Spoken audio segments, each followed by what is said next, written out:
Transition is going. And welcome everyone to an impromptu, improvised act of whimsy for part of our Something to Look Forward to Worldbuilders end of year fundraiser. I am Gray Miller. I'm the Executive Director of Worldbuilders. And we have performers who will be announcing themselves in a moment, and I'm going to be turning the time over to them very shortly because they'll do a much better job of doing it than I will. But I do want to say we are just amazed at how generous you supporters and you donors have been to help us reach our goal. We are very close to reaching our initial goal of 500,000. We've blown past our stretch goals. If you go to our YouTube channel, you can see new videos from Marion Call and Vi Hart and others that are from our stretch goals. And this video will also be there after the live portion is done. And we are currently at $493,476 raised. And that's a nice number because if we can get up past 500,000, the Humble Bundle community has said, hey, they've already given us two $100,000 matching fund grants that we've blown through. They said if we can reach $500,000, they will give us another one. So we are just a few $1,000s away from getting $100,000 in matching funds and blowing past our goal, all of which, 100% of which goes to Heifer International. Again, because we sell things on Worldbuilders Market and get donations ourselves from things, we're able to pass on 100% of the money we raise during these fundraisers to the charities that we're supporting. If you want to see what kind of work they're doing, you can always go to worldbuilders.org/map. And it shows an impact map of where the work that Heifer International and other charities we've supported have done their work. So, having done my job as executive director to say, hey, come give us money to help do good things, I'm going to turn the time over to Sumana. I'm going to go be the geek in the van. Thanks so much, all of you, for being here and helping out Worldbuilders. Hi there. Hi, everyone. Thank you so much for joining us. Thank you, Worldbuilders, for having this particular act of whimsy. This is Imaginary Book Club. You haven't read these books. Don't worry, we haven't either. Because Imaginary Book Club is a comedy improv panel where we, all of us who are here on this panel, we review books that do not exist, but that you could possibly get a sense of because you might be a sci-fi fantasy fan. And then the other people riff on that. And so you might hear us review, a recently unearthed book by Isaac Asimov, or the 90s nostalgia horror anthology, I'll Be There for Your Blood, or something like that. So what's going to happen now is that we'll do a very quick round of introductions of folks, and then the veil of lies will descend. And everything after that will be us joking about books that, to be clear, do not actually exist. But before we do that, I'll just start by saying, my name is Sumana Harihareswara. I am in, the day job. I'm a project manager in open source software, but I also do stand-up comedy, and I serve on the board of the Otherwise Award, which celebrates speculative fiction that expands and explores our ideas of gender, and I'm a sci-fi fantasy fan. Brendan, could you go next? Hello, my name is Brendan Adkins. I'm a software developer, and my only qualification for this panel is that I've known Sumana for a long time. Thanks, Brendan. Brendan's also, in my opinion, a pretty perceptive fan and a person who's done a fair amount of theater in the past. Zed, next. Hi, I'm Zed Lopez. I also have that critical qualification of having known Sumana for a long time, and I write fiction and role-playing game scenarios. Great. Thank you, Zed. Andrew. Hello, my name is Andrew Willette. I am a journalist. I'm an editor for the New York Times and a sometime writer of fantastic fiction. And I, too, know and love Sumana. Thank you all very much. Okay, so from here on out, I'm hereby declaring the veil of lies is descending. So now let's all four of us talk about these completely real speculative fiction books that we absolutely read within the last year, and all of us read together and decided to review and talk about with each other. And I'm going to start with Brendan. You have something to share with us.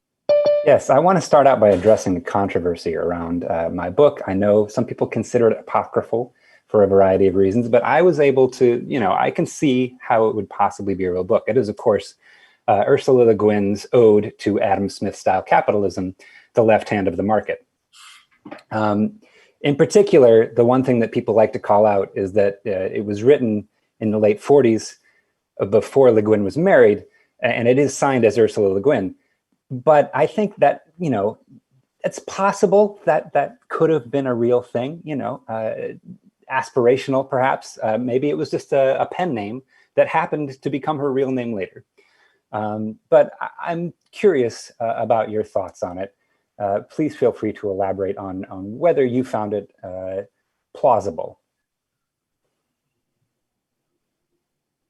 All right. So before she was married, Ursula Kroeber, right, was the child of anthropologists. And it was while living with her parents that she met Ishi, right, about whom the book was written, right, Ishi. And I think that someone as knowledgeable as she was, just growing up around the kitchen table with people thinking about what other ways people could be, may well have come up with, a name. You just sort of like reaching out into the ether for a name. Now, I do think that in the possible namespace that young Ursula Kroeber might have reached for, Le Guin itself might have been a little bit of a reach. What I do find a little bit more plausible is one of the arguments that's been put forward, which is that it's a misspelling of sanguine, which is partly a reflection on the bloody and bloodthirsty nature of capitalism. So I think that I think it sort of ends up prefiguring by accident both what she's writing about and Charles Le Guin, whom she eventually. I think that might be where it goes. But I'd be curious to hear anyone else's thoughts. My take on it is that Le Guin was, of course, powerfully aware of the power of words to affect the world. So this is just an example of that. She chose that name, and in so choosing it, she made it happen. She chose it, and it chose her, perhaps. Yeah. Brendan, but please, is there anything else perhaps we'd like to get once we've gotten past the metadata of it? Well, sure. I thought it was pretty interesting to see how she developed ideas that would later become classics, such as the instantaneous communication device. In this book, it was based on free market principles, and that's why it was called the Ayn Ransible. Now, it makes a little more sense if you tie it to quantum mechanics, but this is clearly she was iterating on something. And that's why we got to see that developed later. Sure. Yeah. I think this is totally. I really appreciate getting to see the history of science being treated as its own discipline here. The economics is a genuine science, mostly. So yeah. And as the daughter of social scientists, she knew that distinction better than most. Oh yeah. Andrew, did you have? I thought perhaps Andrew, you had something to share.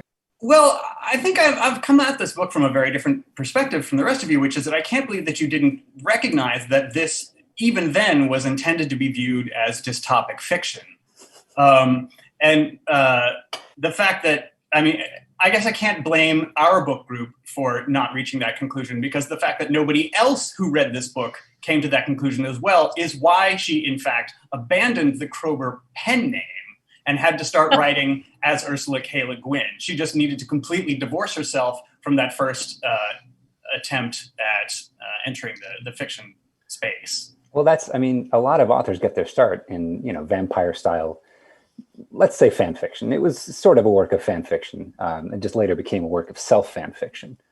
Well, I wonder if maybe that's overly reductive. Just as The Dispossessed was subtitled An Ambiguous Utopia, was The Left Hand of the Market maybe an ambiguous dystopia?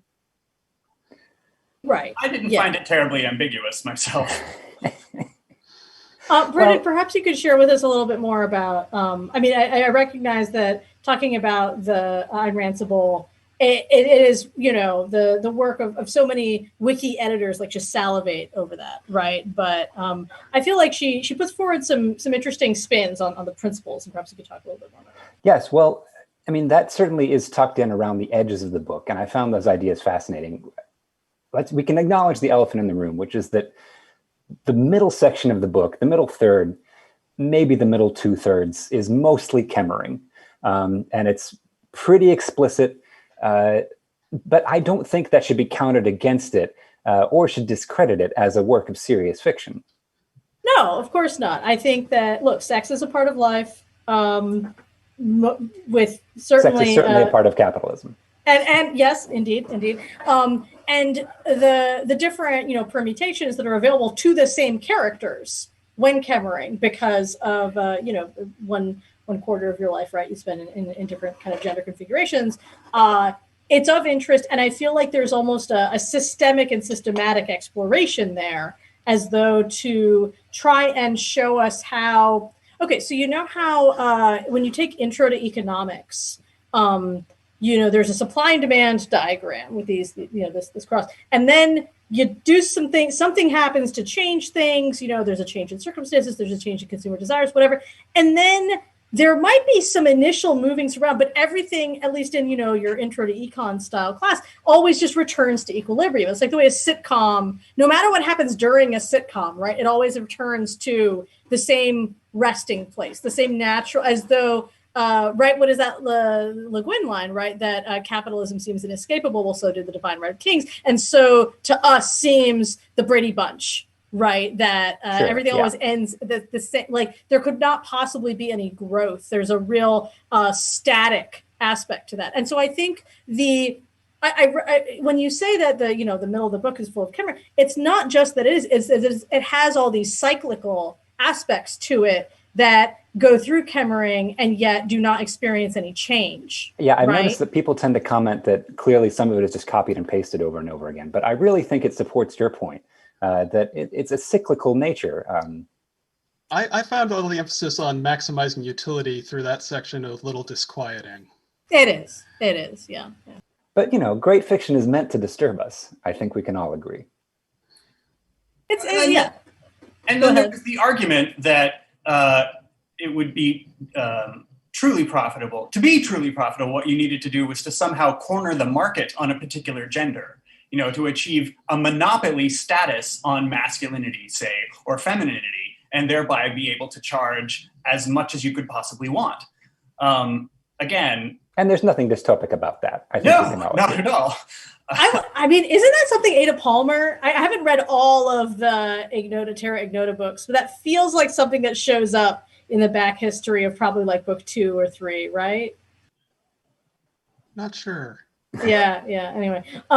Yeah, I think that the monopolistic perspective. So I do, since we have maybe 2 more minutes to spend on this particular book, I want us to check in and ask, all right, what, in wrapping up, right, Brendan, do you have any maybe thoughts on, themes, influences, the legacy that this book leaves, or the character growth or anything?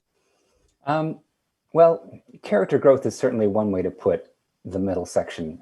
There's a lot of specific kinds of character growth, I think, that are explored perhaps a little more deeply than I would have chosen. But again, this was a work by a young author, still finding her voice, and I think it deserves serious consideration and not an 0.25 stars rating on Goodreads. Understood. Yeah, I think it's one of those books where I'm more glad to have read it than I was glad to read it. But I appreciate you bringing it to our attention. Does anyone else have anything to share on this particular one?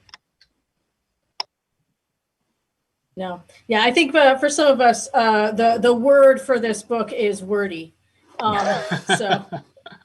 Yeah, so I appreciate. Thank you very much, Brendan, for sharing that with us. Zed, I believe that the next item is something that you have brought to us. Go ahead. Yeah, I wanted to talk about something that I'm sure would have been on our lists anyway. Ted Chang's debut novel, The Constitution of Thought, and we've wondered what a Ted Chang novel would be like. I don't think we thought it would be like 900 pages. Whoever picked that in the pool, they're winning big.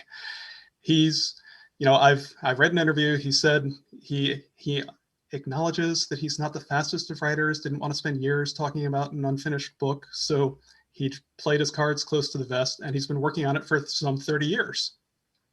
So it's, we have our viewpoint character is Ryan, and he's nearly the only character, sort of, for reasons I'll get into. He's a user interaction designer. The novel starts very much, as if a realist novel. A little distractible, spending a little too much time on a smartphone. The interview also goes into like how that started out 30 years ago, because he modified it for the times. So he begins to engage in a practice to try to control his own thoughts, and it really, really works. And for a while, he's just being a little more, productive, living his life. Then he starts thinking, okay, at this point, I'm now a mind thinking thoughts about thoughts. Can those thoughts have this same sort of relationship to thoughts? And he practices that, and it works. And it occurs to him, okay, now the first direction I went was up. If I can go down, can I also go up?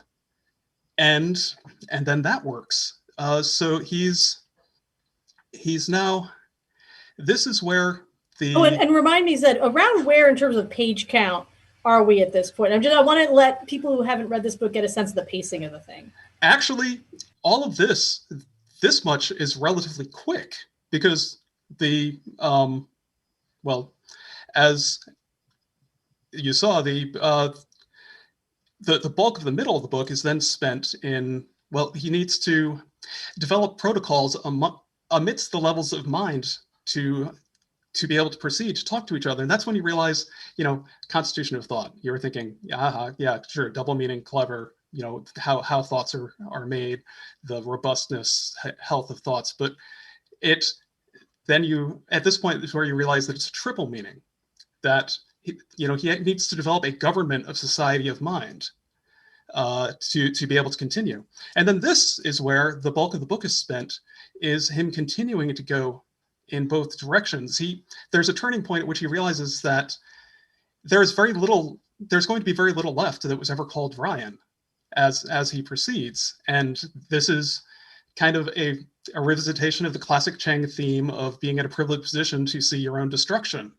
And this is kind of like the last part of the book that deals with Ryan in the outside world, is before he commits to exploring this society of mind that he's created. So then this is the bulk of the book goes on to imply that he's traveling hundreds or thousands of levels, that there are cultures of groups of levels in here, and there are then stories within stories, sort of like the Merchants of the Alchemist's Gate, in which whole cultures of mind are being implied in just like this single story. Like there was this one about something that was sort of like a dog that sometimes did or didn't exist, that was guarding a house made out of AM transmissions, and in the end it decides to abandon its post. And I have no idea what that means, but it's haunted me. It's really stuck with me. And as it proceeds, it's getting more and more ontological. And there's a hint that he's reaching a limit, that he's going to get to the end in one direction or the other, or maybe it's a loop. And that when that happens, he's going to do one of either finally determine the non-existence of God, or meet God, or become God, or kill God, or become the physical universe, or end the physical universe. And this, at this point, frankly, is where I'm thinking, yeah, this was too ambitious. There's just going to be some sort of ambiguous cop-out. But then he goes there, and all of those things happen, and he makes it work. And I just right, it gets a little inexplicable at that point. I wish I could explain it all to the audience, but I only have 5 minutes. I can't do in 5 minutes what Ted Chang did in 900 pages. So right. You'll all just have to read it yourself. Yeah.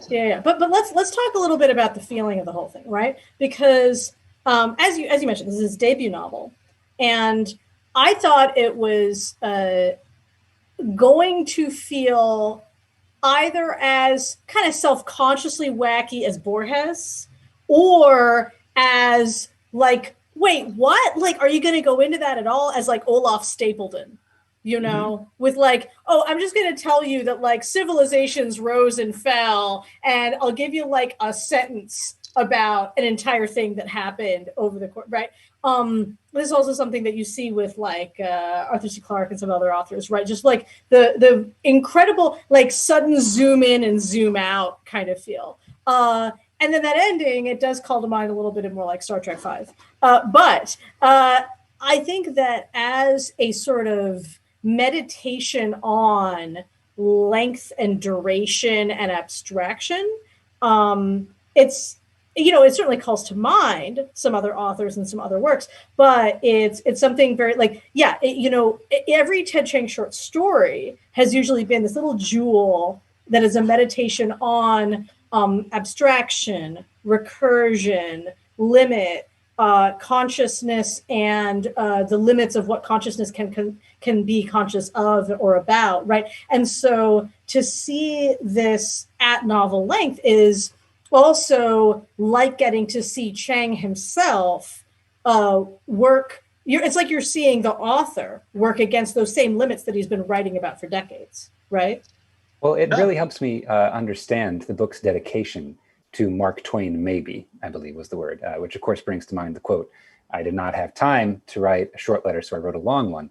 And that kind of undergirds the book, I think. I think because the dedication is as far as I made it in the book before giving up.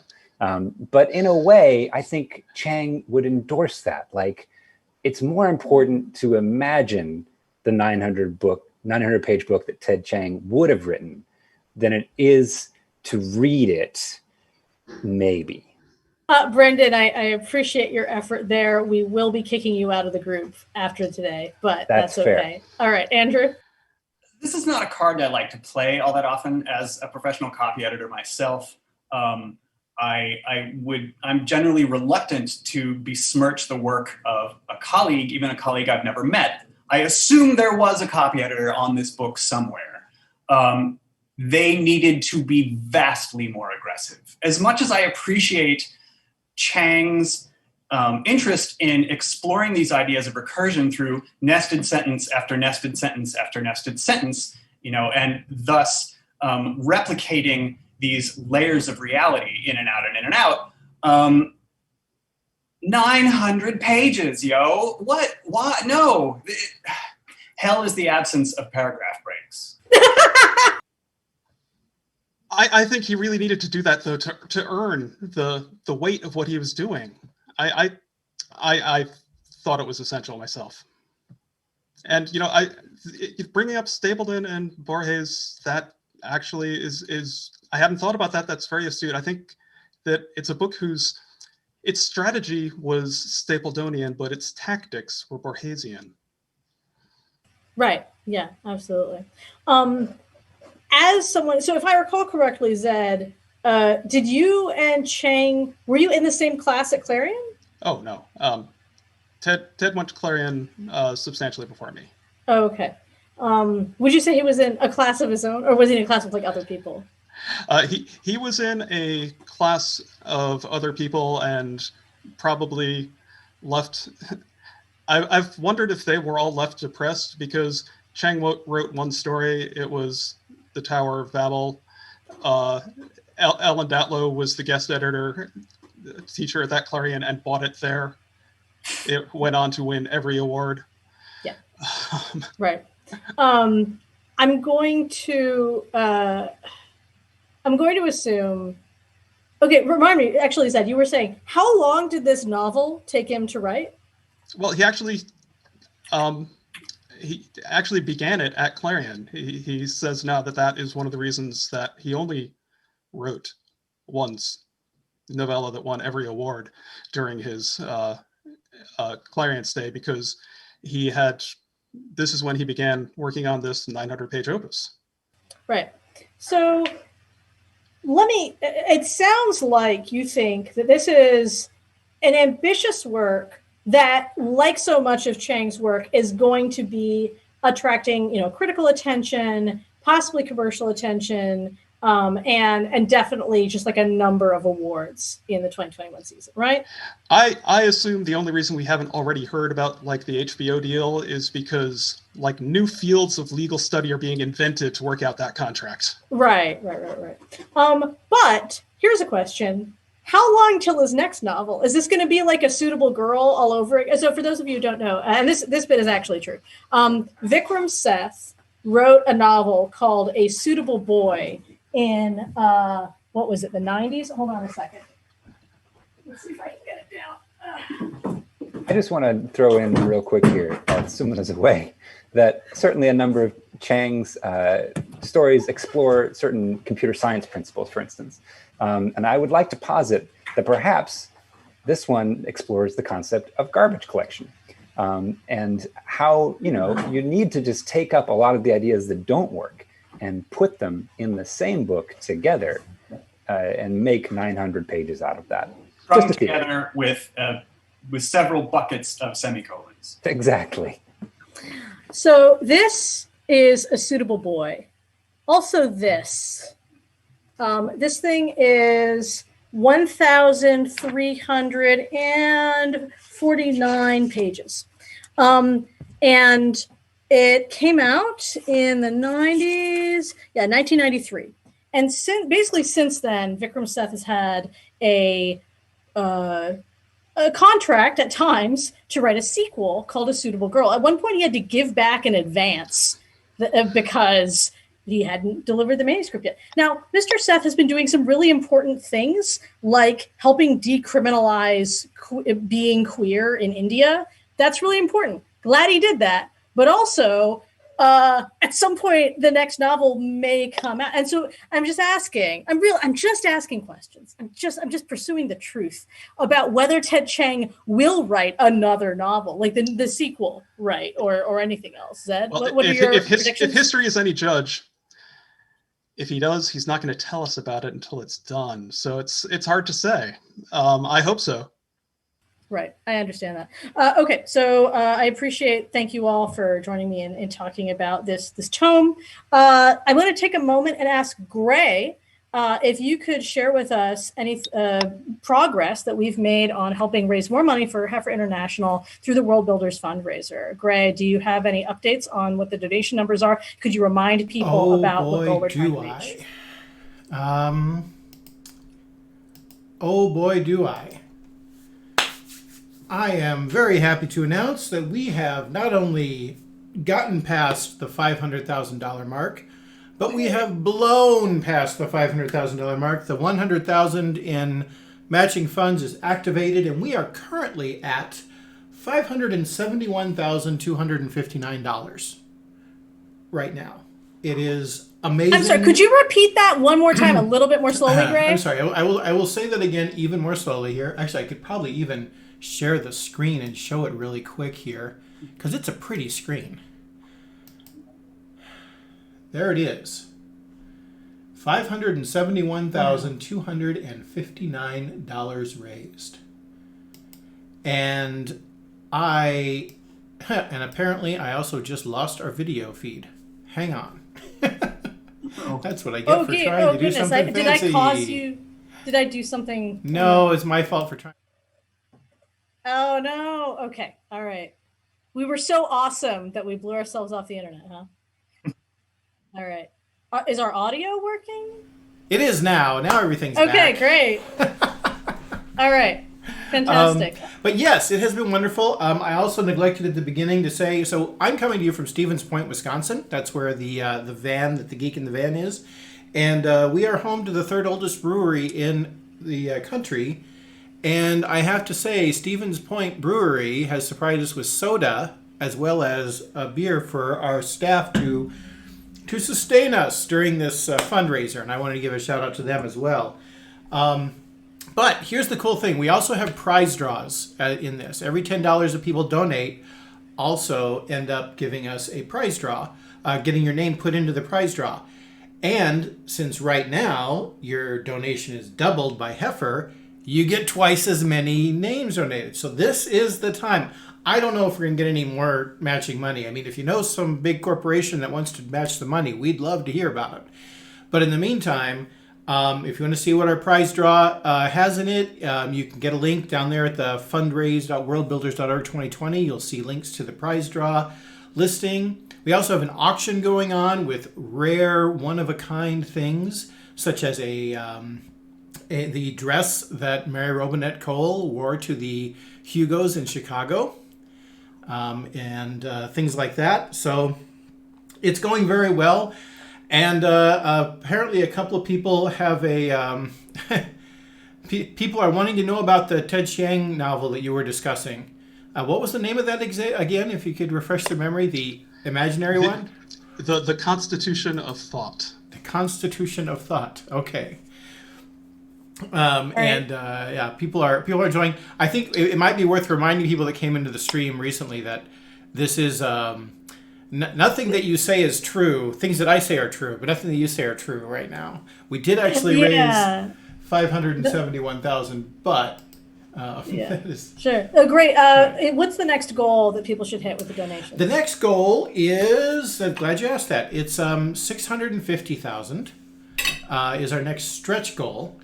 And when we reach that, I believe, actually, it's funny you would ask that, because it slipped my mind as to what it was that we got at $650,000. All right, so there's a secret surprise. I'm wrong. Right. $600,000. Have you heard of a band called the Double Clicks?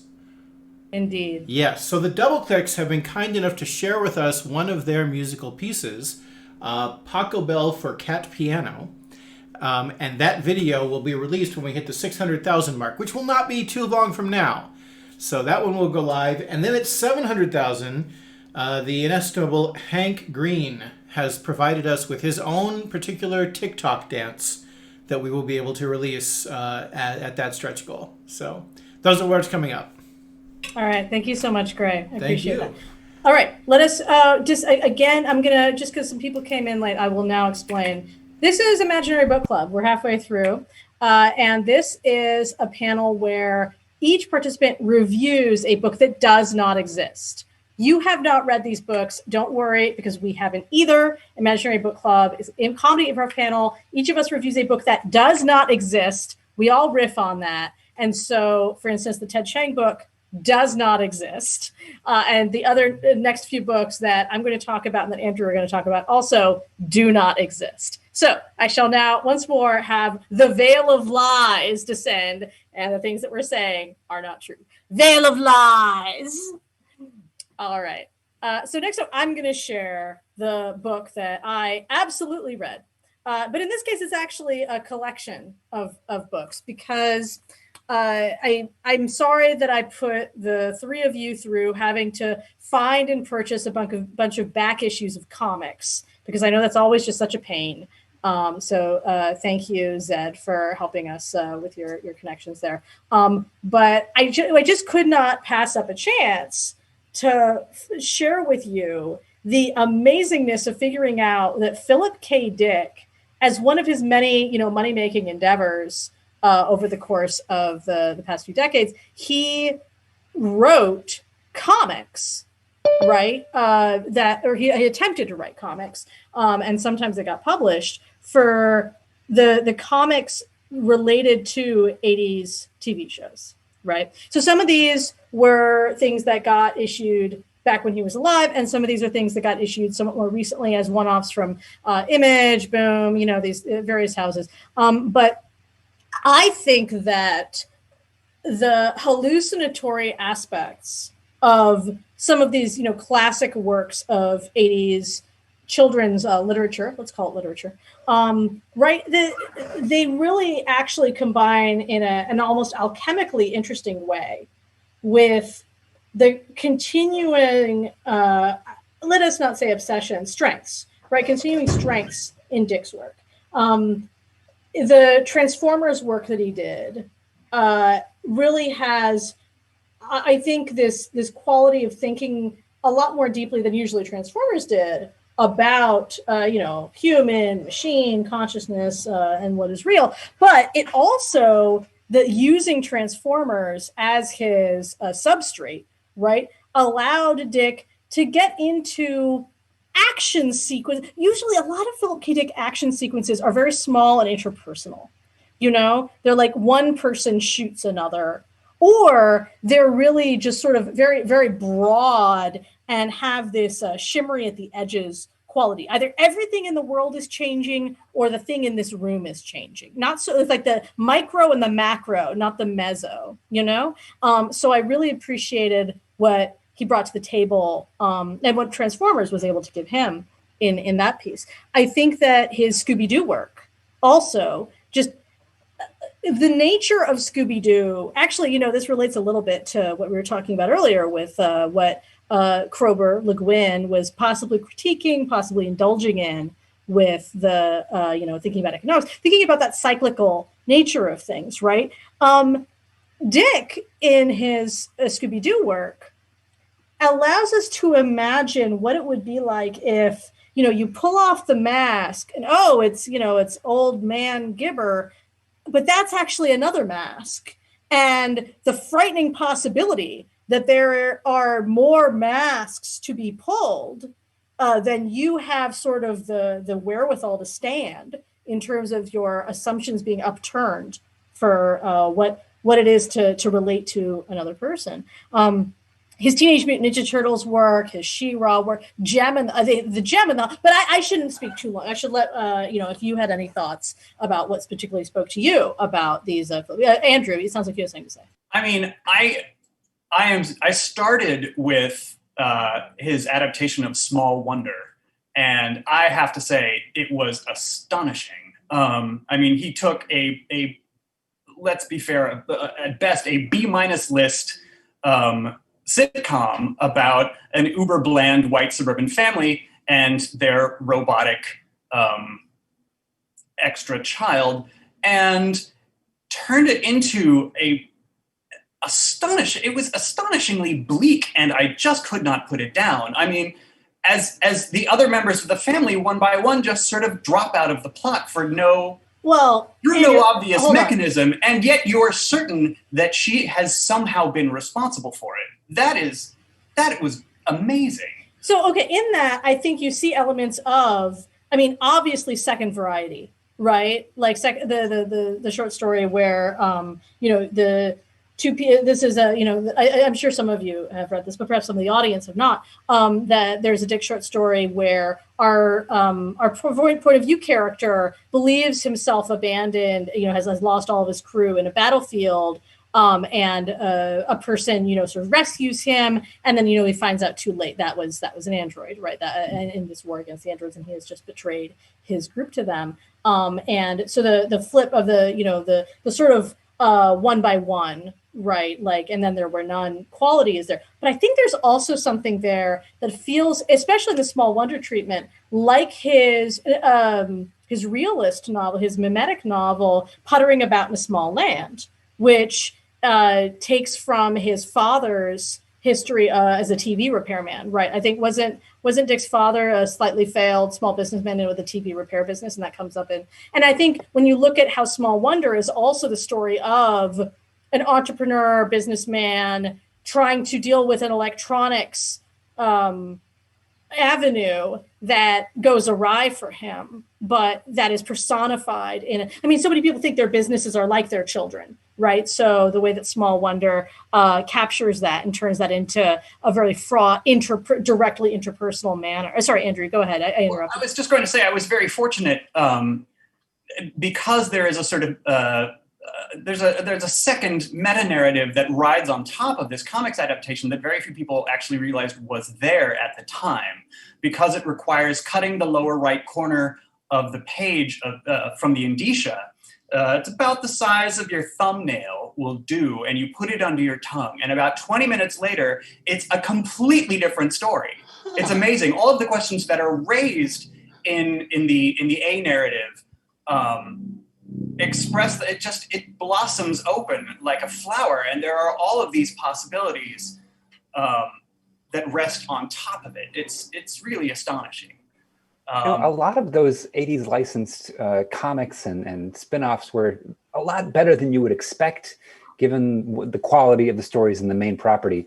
In particular, I didn't know about this until you brought it to us, Sumana, but the exploration of masculinity and fascism that is He-Man and the High Castle, I thought was just absolutely really brought the source material more than it ever had kind of earned until that point, you know?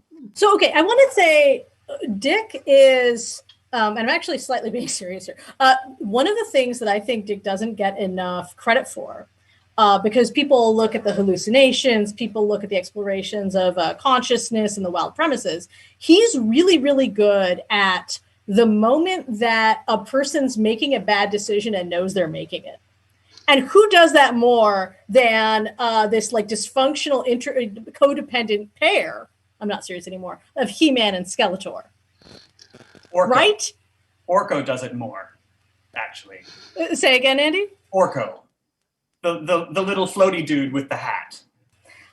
I must admit that Orko escaped more, but I watched more She-Ra, and I got to say that the He-Man stuff I passed by. I mean, he's not part of the primary dyad in the narrative anyway, so it's easy to miss him. He tends to be more of a there's a Commedia dell'arte reference I'm trying to Right, yeah, exactly. You Right, know, I'm sorry. You not only did Brendan now get kicked out of our group after today for not actually reading the Chang novel, Andrew, you clearly didn't watch all of Studio 60 on the Sunset Strip. So now you get kicked out after today. I mean, this is going to be a small group. Zed, did you have any thoughts on I'm feeling a little the nervous. comics? Oh, I was actually really surprised that I think the storyline in the Dukes of Hazzard comic was one of my favorite Dick stories ever. In hindsight, Deputy Enos is kind of a classic Dick character of the good-hearted naive who doesn't really understand. And in the Enos and the Wumpalot story, the Wumpalot being the alien being of uncertain nature and origin, which was an ambiguous oracle of wisdom, and their exploration, both of the South and Venuta 7, were it really I thought came to a stronger conclusion and one with more impact than much of Dick's work. I was very impressed. I'm glad you bugged us to read these. I knew they existed, but I hadn't planned to get around to them, frankly. Well, I mean, we all have these giant to-be read piles, right?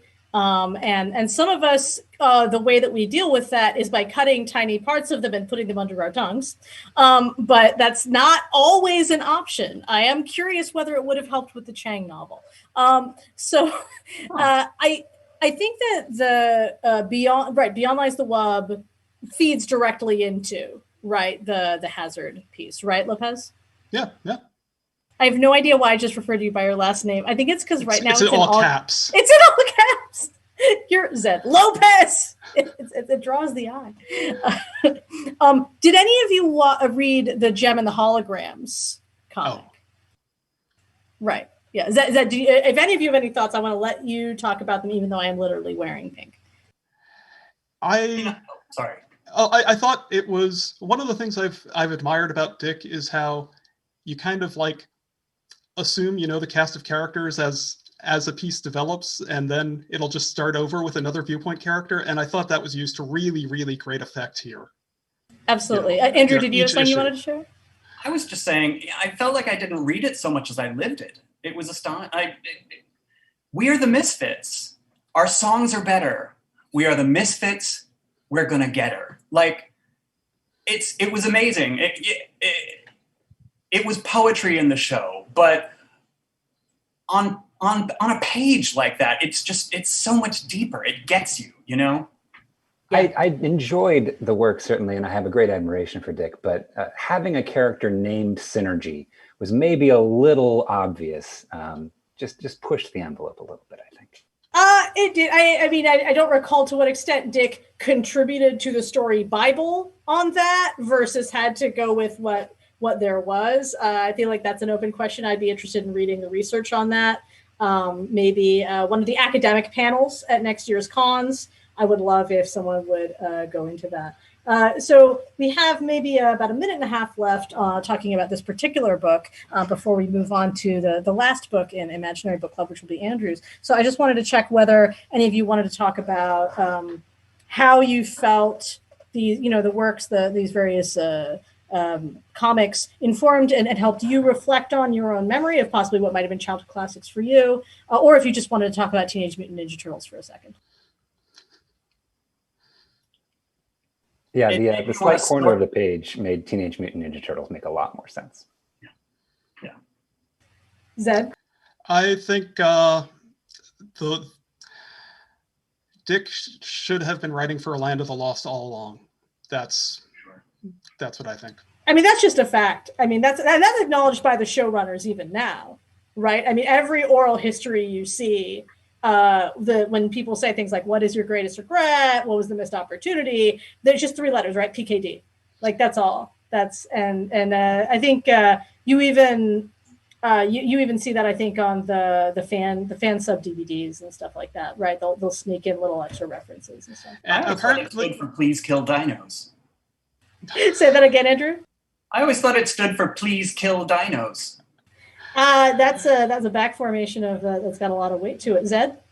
Well, apparently Larry Niven tried to make that happen even, but it didn't work out.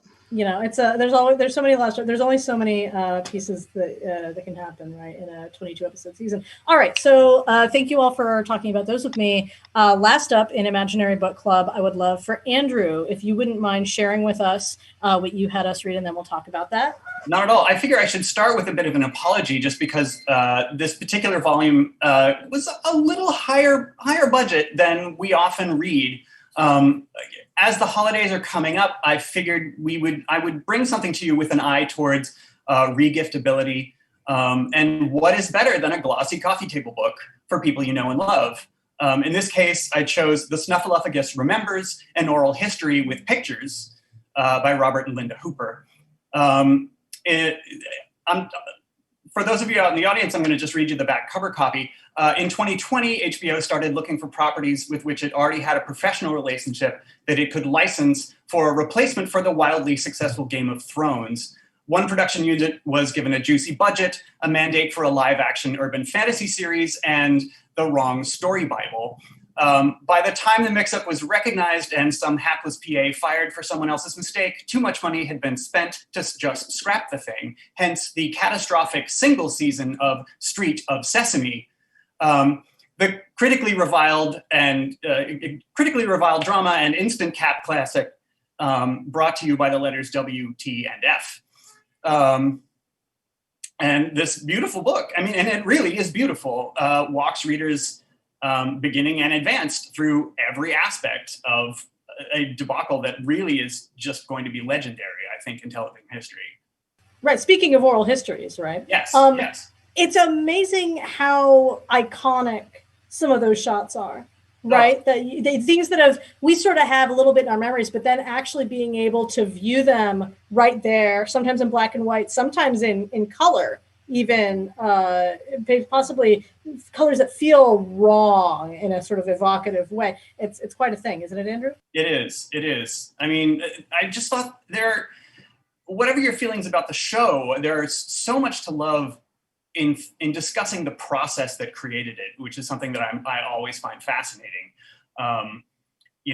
Everybody remembers. Do you think it was an educational show? Like, yeah, I mean, I was going to say yes or no, but like, I'm really curious. Do you think, looking back, did this show actually succeed in being edifying? I learned a thing or three, certainly. I mean, mad props to Ernie and Bert's personal trainer. Brendan, I feel like I'm seeing some skepticism on your face. Maybe you have an opposing view. Well, I really, reading the backstory and what some of the cast and crew went through in particular, when filming the Battle of the Big Birds, it seems like it was a really tough time on set. They were just knee deep in frozen mud. Their fur was just coated at all times with grime and gore. It seemed like they could have gone a different way, given that CGI would have handled that a lot better. That's just my opinion. Zed, do you have any thoughts? Oh, I'm really grateful to Andy for having recommended this book. I, wouldn't have touched it myself, but I found it's like close focus examination of this metaphoric train wreck. It did more to actually be a moving portrayal of the human condition and human problems than most novels do. Well, that's what it is, right? Zed, when you look at people trying to make something together, I feel like documentaries of people trying to work together to achieve something difficult under difficult conditions. What's that saying that a great story is either about ordinary people going through extraordinary times or extraordinary people going through ordinary times, right? And so here, I think you have a few visionaries, but honestly, most of the people that you're seeing are just kind of swept up in it and trying to follow that vision and going through kind of hell and high water, right? And so that's, yeah, it's inherently, it's just like the architecture of it. It's going to be, anyone who's ever tried to make something, right? This is going to be, and especially anyone who remembers when it was live and what it was trying to be, right? It's gonna hit you.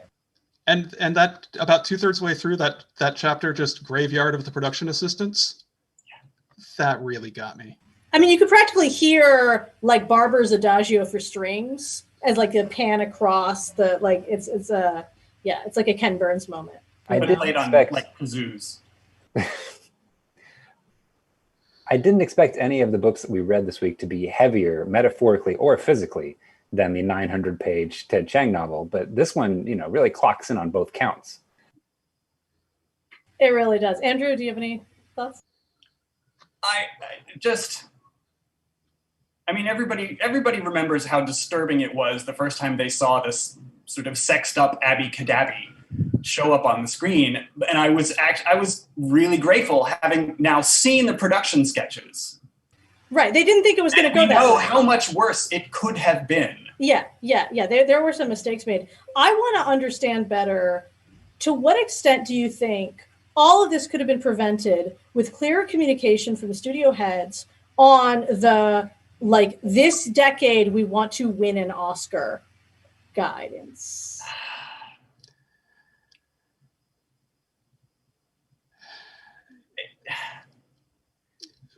Being able to see the mistakes and being able to posit the solutions just are so different. So I can't say. Yeah, like hindsight. We have this saying, hindsight is 20/20. Are we ever going to say that again after this year?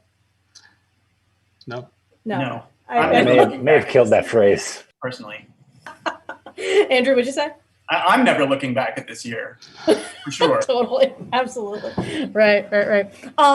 So we have a few more minutes to talk about this particular book. Andrew, what do you think, when you look back at this particular, as you said, as oral history, who comes out of it actually looking good? Who comes out of this book looking like, what, they did the best they could, or maybe they had a great vision, others misinterpreted it? Super Grover. Yep. I mean, the earnestness with which he took on the role, his willingness to really he was doing all of his own stunts. Really, he's the hero at the end of this book, is what you're saying. He really is. Yeah. The photography in that fight that actually caps the season between him and the Count von Count, in which half the block is now going up in flames. It looks amazing on the small screen in motion, and it's I think even more moving when you see it in photographs. When you can really study the details. Right. Whether or not you then ingest any of it, which I'm sure the Cookie Monster Special Edition helps you do better. Sure, I actually tried it. I wouldn't recommend it. Andrew, is this something you just do as a matter of course for any book that you read or review? Well, I mean, once I'd read the PKD comics, I figured, they didn't publicize it on this. Maybe they're not publicizing it on my Web 4 either. The dictionary. So every now is this why you've never really gotten into ebooks? Yeah. Okay, right. Yeah. Okay, that makes a lot of sense. I wanted to check whether any of the rest of you have any thoughts either on your level of taste in this matter or on the book itself. Well, just that I was impressed that the photos really bring to life that how much physical danger the actors were in, that those were practical effects, which I never would have believed. So yeah, props to Super Grover, as you say. And Props, Super literal Grover was props. not a prop, yeah. Yeah. Prop planes, maybe. Oh man, those things. That was a dangerous moment. And whatever they call the little sticks they used to move their arms around. Right. What is there a name for that? There probably is, but I ate that page, so I'm. I mean, I understand that we're talking about content consumption a lot these days, but you got to be careful, Andrew. You got to be careful. Perhaps Wordbuilder can auction off Mary Robinette Cowell explains marionette terms. Oh, that sounds good. Yeah. Okay, so I think we're about done, unless there's any last moments that people want to share. I should have made a joke about a shredder darkly. That's it. That's all I got. All right, sweet. I'm going to lift the veil now. The veil of lies is lifted. Now we'll tell the truth again. And I can appear. All right, so I want to share a few comments that Gray was kind enough to share with me from Twitch that people said. Evidently, Pretziez said that we are 4 good-hearted people in one stream, and that is gold. Thank you to Karim Shot, who mentioned that A Suitable Boy is one of my favorite books. I say book, it's a tome. Also, Karim Shot mentioned, I see nobody here has read Duck's Newburyport. It's a 900-page sentence, and it could only work that way. And a few people have spoken. R. Huezero said, Imaginary Book Club is a beautiful thing. And Prime Gaming Jishaden said, is it wrong of me to think that some of these analyses are more cogent than some I've heard in real book clubs? And R. Huezero said, it is not wrong. I want to give a shout out to my friend Julia Rios. Julia is a speculative fiction creator and editor who currently has a Kickstarter going for Mermaids Monthly that is trying to reach its goal, which is going to be a monthly publication with speculative fiction about mermaids and merfolk. And Julia and I co-created the idea of Imaginary Book Club together. We've run it as a panel at WisCon. It's now been a panel at various other conventions. And I've actually asked Gray to put a link into the Twitch stream that is my blog post about how you can run this yourself at some convention or other online event, because I think it's not too hard to put together, and I hope if you've been watching, you'll agree that it's a lot of fun. One last round of quick introductions, especially if there's anything that you want to plug, and then we'll talk to Gray. Zed. My Monster of the Week mystery can be found in the supplement Tomes of Mysteries if you play the Monster of the Week role-playing game.